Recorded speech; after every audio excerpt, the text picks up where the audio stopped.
ये कहानी है उस आदमी का जिसका नाम अमर है और उसका उम्र लगभग 35 साल का होगा। अमर अपनी पत्नी से बहुत ज्यादा परेशान रहता था क्योंकि उसका पत्नी इधर उधर जाकर मुंह मारती रहती थी, जिस कारण अमर को बहुत बदनामी झेलना पड़ता था। कुछ दिन बाद दोनों में तलाक हो जाता है और अमर दूसरी जगह पर फ्लैट में रहने चला जाता है। जब अमर उस फ्लैट में आया तो वहाँ नमी और पछतावे की बू थी। 35 साल की उम्र में वह जिंदगी को फिर से शुरू कर रहा था। तलाक के कागजात अभी तक उसकी जेब में थे। पूर्व पत्नी का इल्जाम था कि उसने धोखा दिया, जो कि बिल्कुल झूठ था। अमर के दिमाग में यही सारी बातें गूंज रहा था। दिल्ली की इस पुरानी इमारत में किराया तो बेहद सस्ता था और मकान मालिक की सिर्फ एक शर्त थी। उसने कहा, तुम बस तीसरी मंजिल का ताला बंद कमरा मत खोलना। अमर को कोई फर्क नहीं पड़ा, उसे तो बस एक बिस्तर और चुप्पी चाहिए थी, लेकिन चुप्पी नहीं मिली। रात को दीवारों से एक हल्की थाप सुनाई देती थी, जैसे दिल की धड़कन।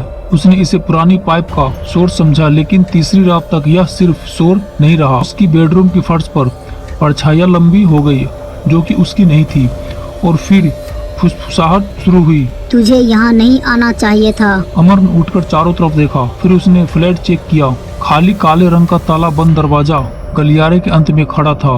पास में एक कील पर चाबी लटक रही थी, जो कि हल्की रोशनी में चमक रही थी। हर चेतावनी को नजरअंदाज करते हुए अमर ने चाबी उठाई। फुसफुसाहट तेज हो गई। मत कर। उसने फिर भी चाबी घुमाई। कमरा एक कब्र जैसा था, धूल से ढकी। एक कुर्सी, टूटा हुआ आईना और फर्श पर एक पुरानी तस्वीर। एक औरत करीब 35 साल की, उसकी आंखें काली स्याही से काट दी गई थी। हवा भारी हो गई और दरवाजा अपने आप बंद हो गया। आईने में उसकी परछाई नहीं हिली, उसके बजाय वो दिखी, फीकी, बिना आंखों की। उसके होठ मुस्कान में मुड़े हुए। अब तू मेरा है। इसने चिस्कारी भरी उसकी आवाज उसके दिमाग में गूंजी। अमर पीछे हटा। उसका सीना डर से कांप रहा था। तलाक ने उसे तोड़ दिया था, लेकिन ये कुछ और था। गिल्ट, शर्म, डर सब उसे नोच रहे थे। वह हमेशा खुद को नाकाम समझता था। एक पति जो अपनी शादी नहीं बचा सका, एक आदमी जिसने सब खो दिया। अब वो एक शिकार था। वो औरत आईने से बाहर निकली। उसका शरीर अस्वाभाविक रूप से मुड़ा हुआ, हड्डियां चटक रही थी। उसकी ठंडी गीली उंगलियां उसकी गर्दन पर फिरी। मैंने तेरे जैसा का इंतजार किया, उसने कहा।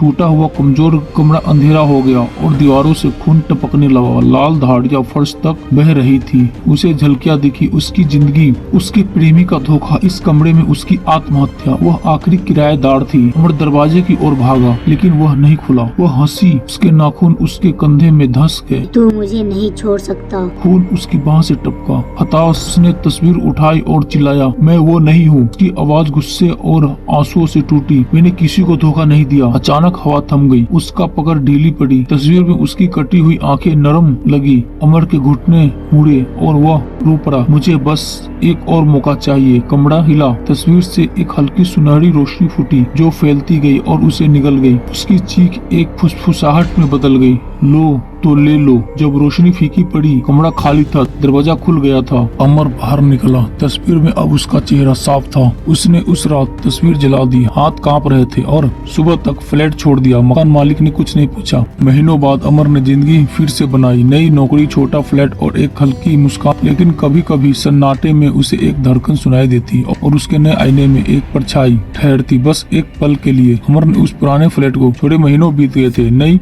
दिल्ली की एक तंग गली में उसका नया घर था। एक छोटा सा कमरा, दीवार पर हल्की नीली पेंट और एक नई शुरुआत की उम्मीद। उसने एक कॉफी शॉप में नौकरी शुरू की थी, जहां वह दिन भर लोगों की कहानियां सुनता और अपनी भूल जाता। लेकिन रातें अब भी भारी थी। कुछ दिनों में वह धड़कन सुनता, धीमी, गहरी, जैसे उसके कोई सीने में छुपा हो, और आईने में वह परछाई एक पल के लिए आती और फिर गायब हो जाती। एक रात बारिश के शोर में उसकी नींद टूटी। बिस्तर के पास कुछ टपका। उसने लाइट जलाई। छत से पानी नहीं बल्कि खून की बूंदें गिर रही थी।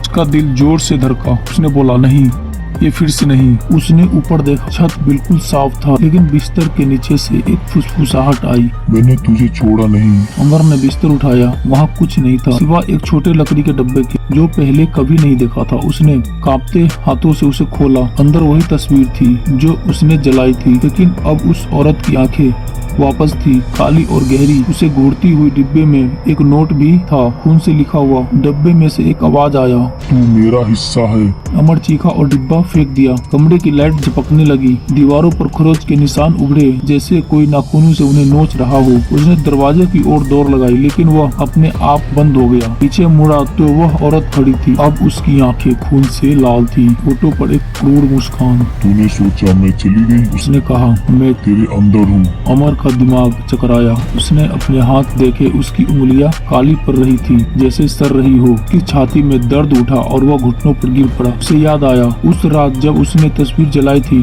धुएं ने उसकी सांसों में कुछ छोड़ दिया था। वह अकेली नहीं गई थी, उसने उसे अपने साथ बांध लिया था। अमर ने बोला, मुझे छोड़ दो।